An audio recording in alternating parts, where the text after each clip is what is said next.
At first, offer everything. Offer this very experience. Your own spiritual practice. You offer this situation now. Just walking. This experience. So everything is offering. Offering. And so we say offering, service, surrender.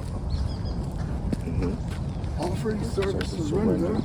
Submission. Offer, service, surrender, submission. How do they mean the same submission? thing? They all mean the same thing? For us, yeah. Okay. See, if I surrender something to you, I submitted it to you. If I surrender something to you, I serve you. If I offer something to you, I submitted it to you. So these different religions have these different names, see? But our business is spirituality. Okay. We come to unite, not to divide. Okay. We come to unite. Okay. So we know all these religions, you get deep into them, all of them, we believe, and from our knowledge, observation, experience, that if you really call out that name sincerely, offer everything, you'll be in constant remembrance of Supreme Being. Yes. And that constant remembrance is what brings you back, awaken you, so any religion can get you here. You sincerely try to get God. It's sincerity. That's where we come from. So we don't want to come out here saying, well, my way is the only way. My name is the best name and all that. We say, call out the name, whatever name you have for Supreme Being. If your name is Christ or Jesus or Krishna or whatever, Allah or whatever name you have, call out that name sincerely. God reaches sincerity. God knows how real we are about this thing. See, not on the tissue paper high. We say, seek ye first the kingdom of God and God's righteousness. And all this other stuff is added unto it. So we don't have to ask God for anything. We don't ask God for nothing. But it's important as we walk on this journey. You gotta seek His righteousness. Of course, but here's what happens. The more we remember God, that's purification. Because God is most pure. So when you say the most we remember God, we'll expand on that a little bit. Okay, so when we say, when we repenting, we go before God and repent. Okay. When we are praising and thanking God, praising God and thanking God. For example, we say, oh my God, you are everywhere. You're everywhere. You're smaller everything. than smallest and bigger than the biggest. Yes. You're supreme intelligent. So anything that we call this, anything that we call that, anything we call who, anything we call which, you pervade, you're within and beyond all that. Because you're smaller than the smallest. Even the subatomic particles, see? That make up the atoms, that makes up the molecules and cells and all that. But you're smaller than even the ether, rarefied air. Ether is more subtle than the air.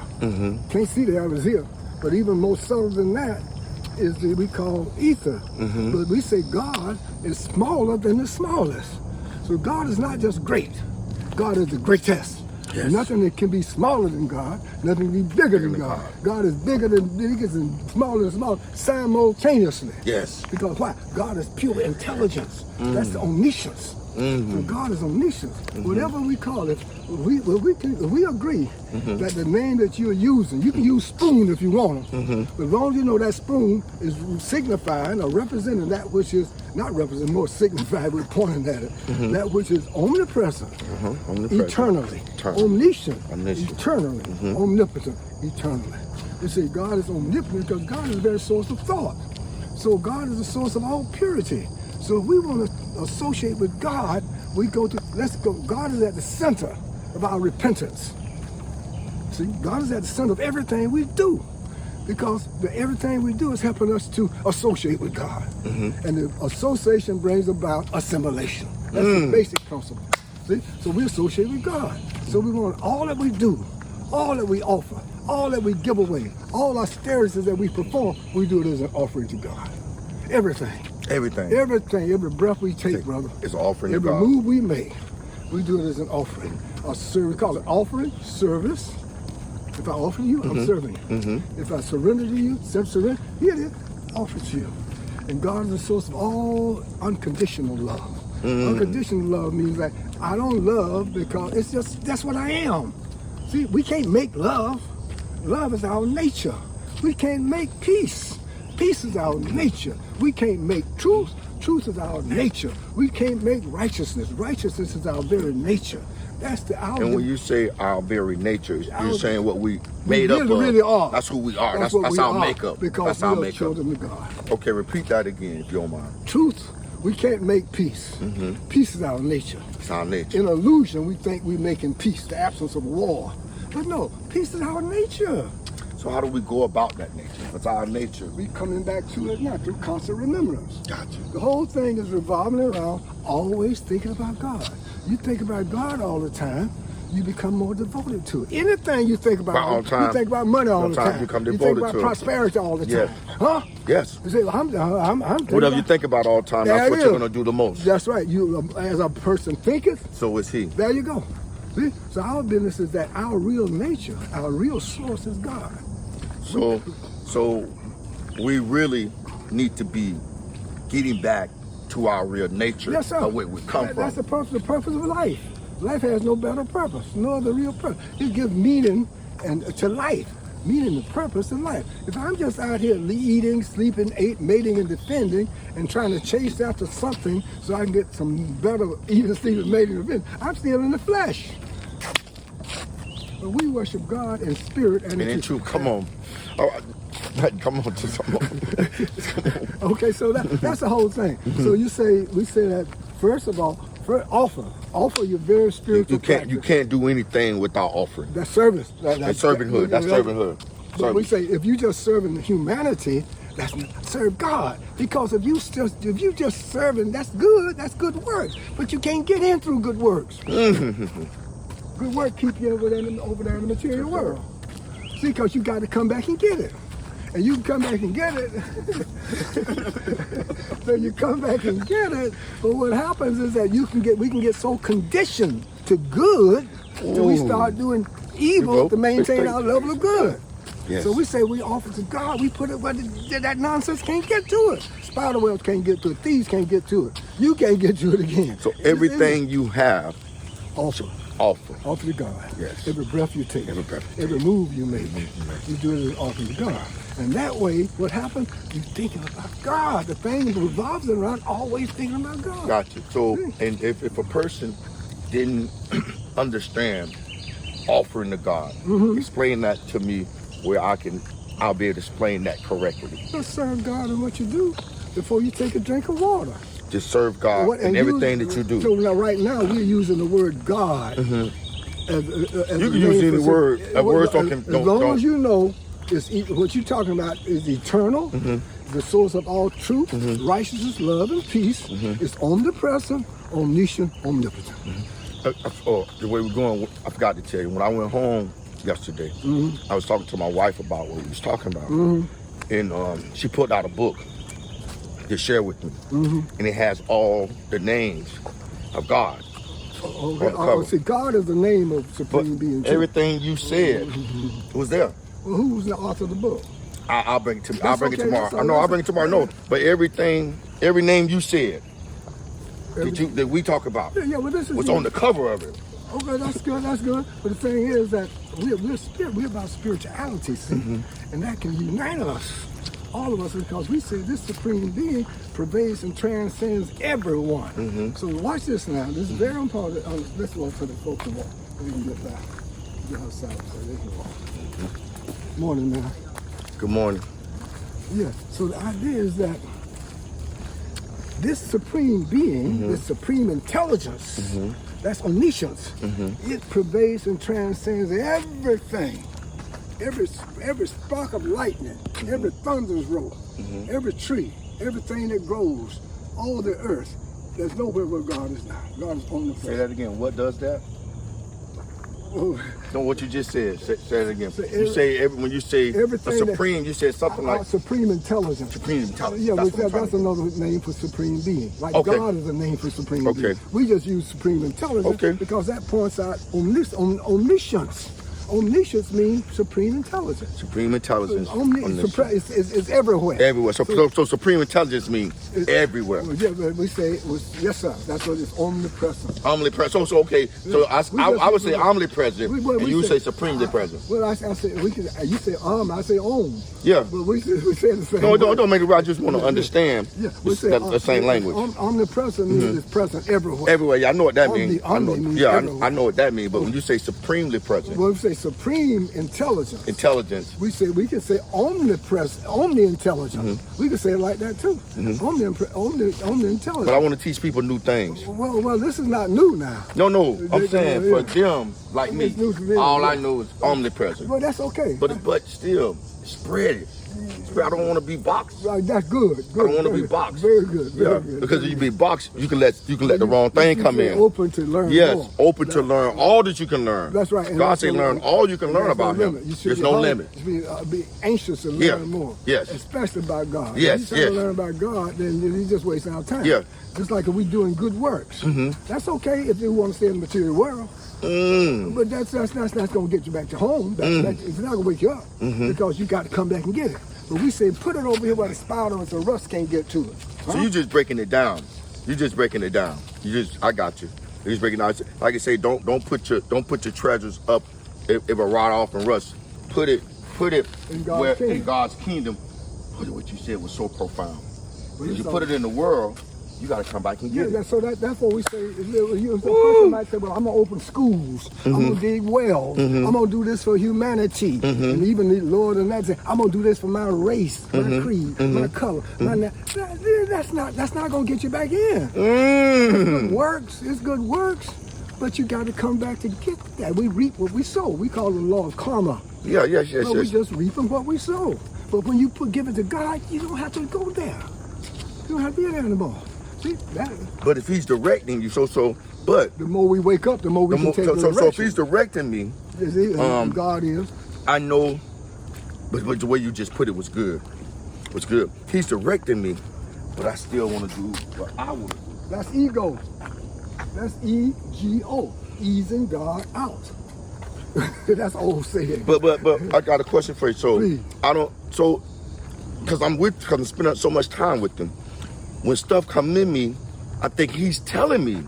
So how do I separate the difference? Because I have a desire to do it, but I think my desires come from Him. But see like this right here. Okay, now I'm putting my hand behind you like this. This is that lower self out here. We might call it the lower self or the egotistical self. But God is your higher self. God is talking to us. And the more we get cleaned up, the more we can follow what God tells us to do. The reason now we're not able to follow so well is because we're going contrary to the will of God.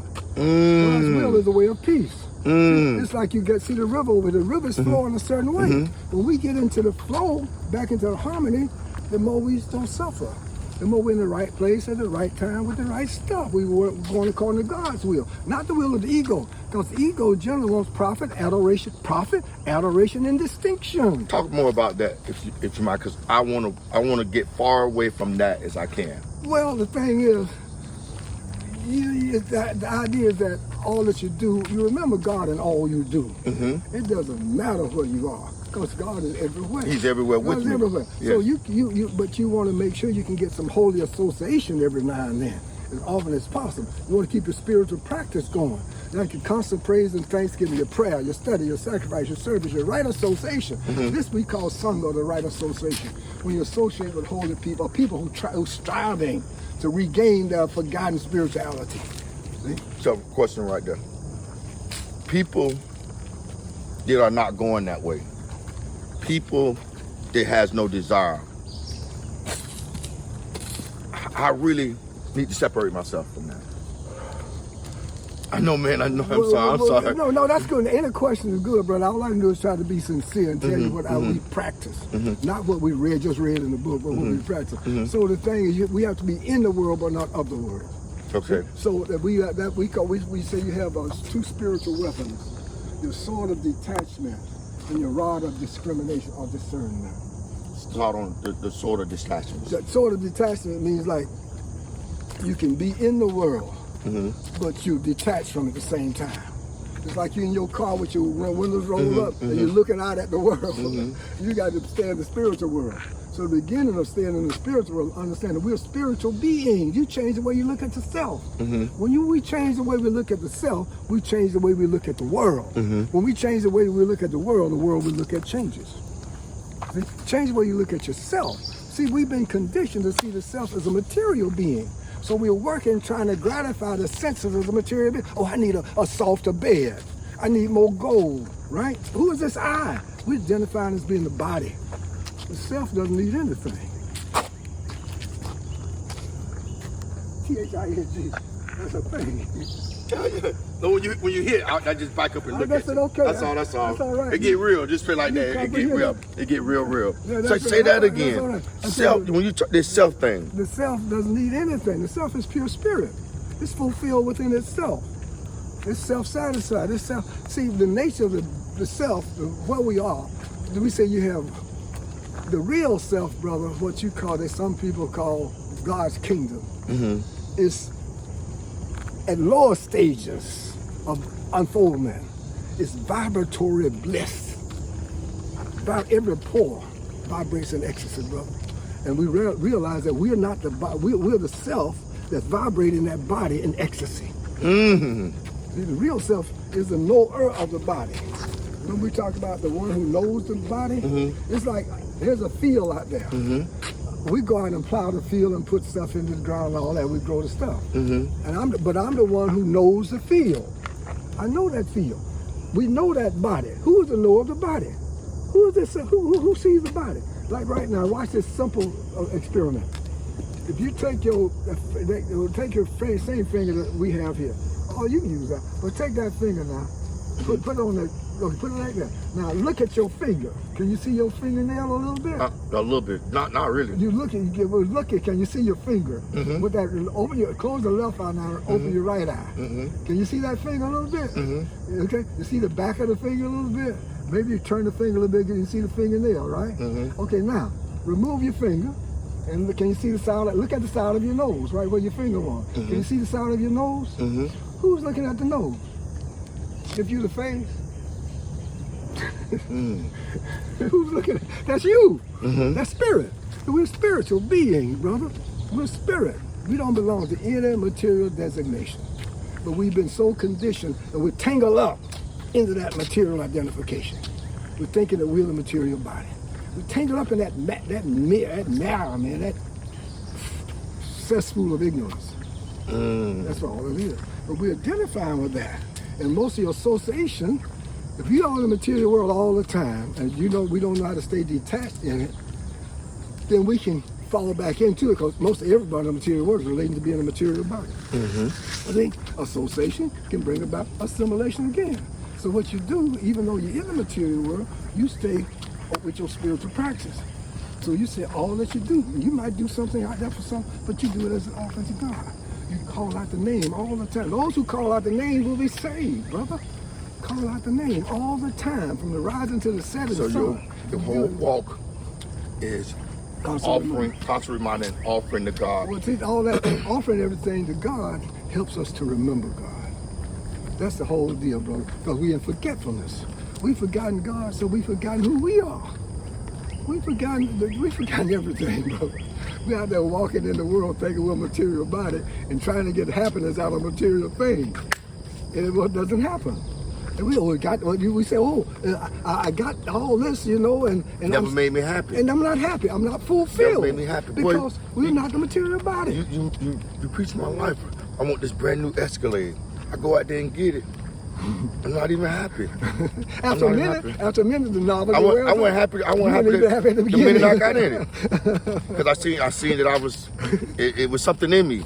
Yeah. It was something in me, like you're missing. Yeah, like you got this, but you greater than this. Oh, yeah. Why are you dumbing yourself down to this truck? Now you talking. And you greater than this, and I never felt fulfilled. Anything I did on this side, it never fulfilled me. Because it's not you. You're trying to do it for the flesh. Yes, you're totally right. You're totally right. And you come up empty. Yes, I've been walking empty a lot because I'm doing stuff. Well, Brother. On the spiritual platform too, we do an emptiness thing, but we say when you empty your consciousness of all thought by constantly filling your consciousness with thoughts of God. Then all those material. So how do you empty your consciousness of all thought? Well, we use your mantra. We call out when you call out the name of God. All this. And let's give an example here. Okay. You take if you have say you got a clear bucket, and you got impure water in it, but you have a source of unlimited pure water, but you can't turn the bucket over. You can't dip in the water out of the bucket. You can't move the bucket, but you want pure water in the bucket. So we want pure consciousness, we want pure awareness, we want pure intelligence back in our consciousness. So what we do, we continue to put what? Pure Got you. You got to pour into all it. All the time. And gradually, see, the water overflows over a period of time. You got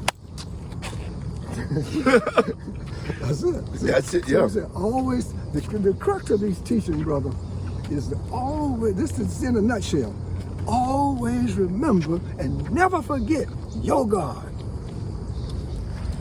It's so awesome. I didn't know what I was coming for. I just was being obedient to the voice of the Spirit. You need to come. You need to be there with those men. How y'all doing this morning? Good morning. Good morning. All right. right. Amen. God bless y'all and all that y'all do. All right. All right. Hey, no, this is what it is. I'm sorry. This is what it is. No, this is what it is, man. You got. This is what it is. God is. There's nothing in me. I'm not trying to do the ego. That's okay. He desires me so much, but it's so much he needs from me that I'm not doing. I agree. No, I know he's telling me so much I need from you that you're not doing, and you're bringing me to that.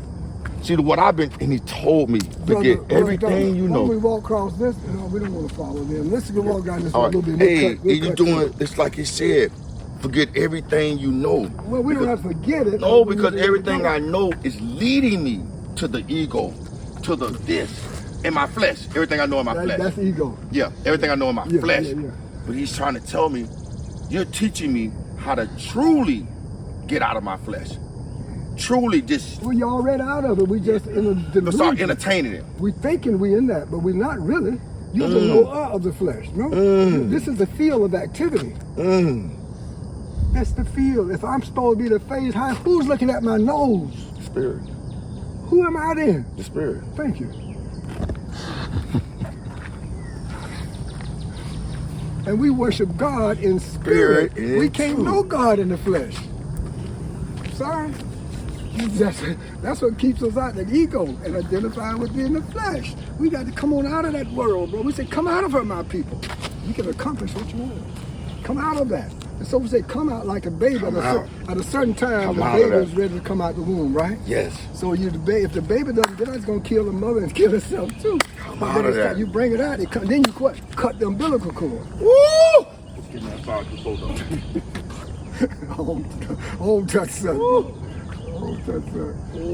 Yeah, but that's let me just stay right there for 1 second. Go ahead, just stay right there. Go ahead. You gotta come out of there. And when you come out of it, you can't just come out of it. You gotta cut that umbilical cord so it's detached. Detached, that's the kid, that's the word. Detachment. And that's where the sword of detachment. That's where you come through the material. That's where you stay detached. You're your sword of detachment and your rod of discernment or discrimination. See, we say you have a rod of discrimination because you want to discern the difference between the real and the unreal. Yes. See, because the unreal really does not exist. Oh, no, I don't care. Yeah, I do though. No, I got it. Yeah. But you want to... So no, say that again. For the real, there's no cessation. It does never stop existing. For the unreal, there's no endurance. Because it never existed? It doesn't exist. You said, well, that tree exists, or this wood exists. No, but does it really exist? It's temporary. It has no endurance. Therefore, it does not exist. So what exists should have everlasting. God is only reality. It should have everlasting. It should be everlasting. So we say God is the only reality. Everything else is an illusion. It does not even exist. So why trying to spend our time and all our energy focusing on Something don't exist. It doesn't even exist. We're running out of mirage. See, if we get there, we find what? There's nothing there. There's nothing there. We Escalade, and we ride an Escalade. There ain't nothing there. All they doing is just looking at me saying, how do you get this as a young man? That's ego. How do you do this? Ego. How do you do that? Ego wants profit, adoration, and distinction. I gotta stop traffic. But when you know, I gotta walk in the middle of the street, man. No, we gotta stop traffic. No, don't come out. No, man, we gotta stop traffic. No, you don't. See that? No, I'm just playing. That's just the way. But what I'm saying, I'm symbolizing to, man, this is life breaking. Yeah, well, may I say something? Yes, sir. While you're in it, so we say that to be able to chant the holy name in a humble state of mind. Okay, in a humble state, and the more we get purified, the more all those virtues, man. That's what we all like. How do I get truly purified? Chant the holy name and offer everything. Because what happens? You're associating with who?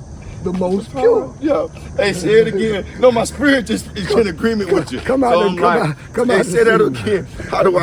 How do I get purified? Chant the holy name. Chant the holy name. And offer everything. And offer everything. To the Supreme Being. To the Supreme Being. Because if we're just stopping here. Somebody we know. Hey, good morning. How's it going? It's going awesome, man. Hey, buddy. Hey, what kind of trees does she like? Greta.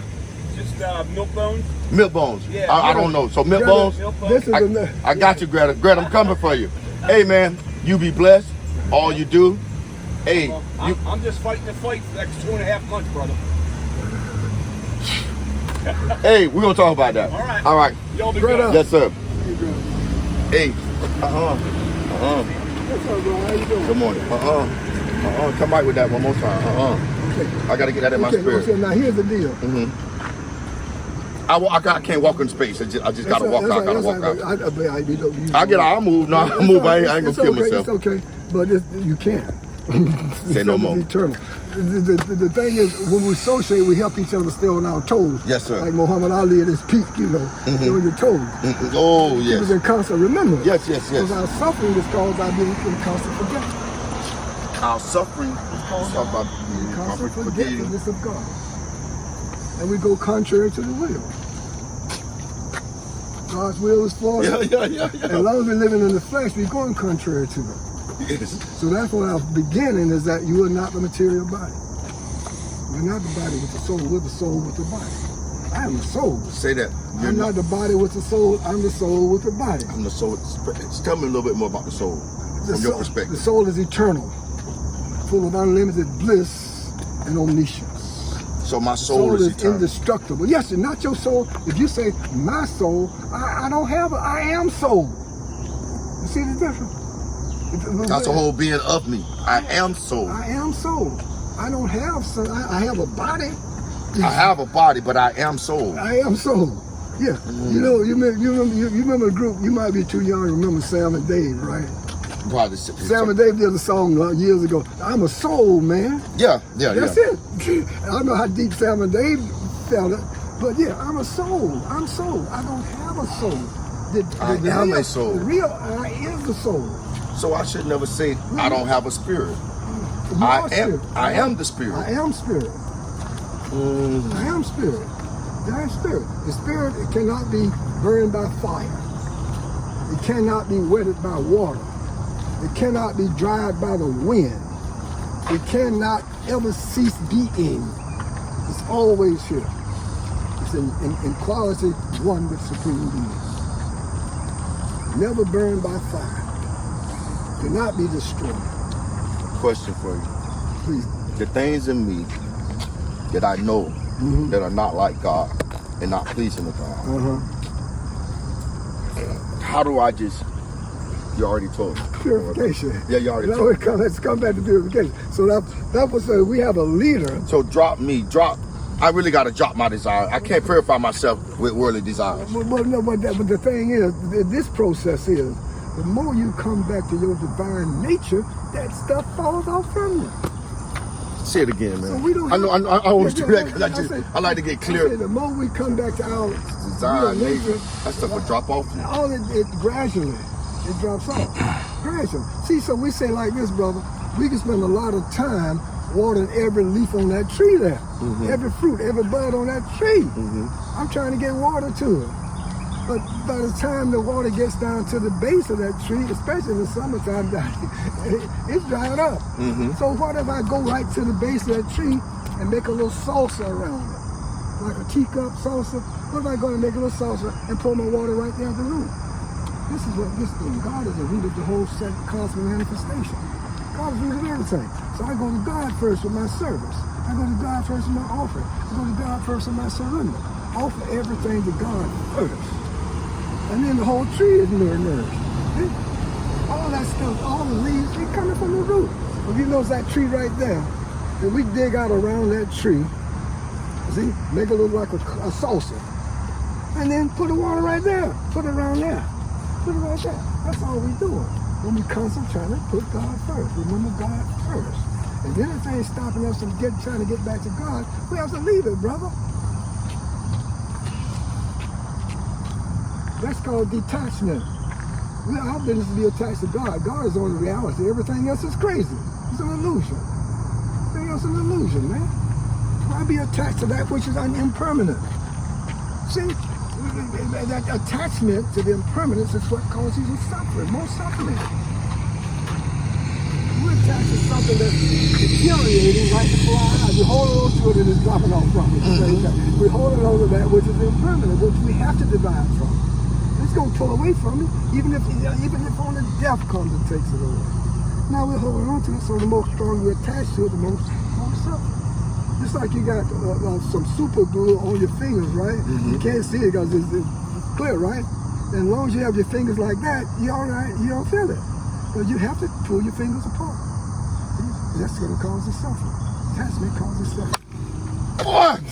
Boy, do it again. Do it again. I'm so sorry. Do it again, man. Okay, please. Okay. I know, but it's our own touch son. Yeah. See, we say that attachment causes suffering. That's why we say you have two spiritual weapons. And we're passing them on to you as it's been passed on us. Like this knowledge, it's been passed down to me. We have what we call disciplic succession. We come from a line of teachers. It's not something, we don't have anything new, so we have no reason to get all egotistical about it. Oh, we have this big knowledge. No, I'm passing on knowledge that's passed on to me. But we come from knowledge, observation, experience, and reflection. So when you come from knowledge, observation, experience, and reflection, you know that you know what you know. Otherwise, we just read it in a book, or somebody else told us, or someone said, well, when you go to heaven, have you been to heaven? But death is like this. Have you died? See, in other words, we can have knowledge, we can have observation, but we have to have experience of that particular thing. And then when we reflect on it, it should make sense, no matter how many times we look at it. H2O, if you go to the lab, you put 2 parts of hydrogen and 1 part of oxygen in there, 2 parts of hydrogen, every time you do that, it's going to come out to be what we call water. It should be repeatable.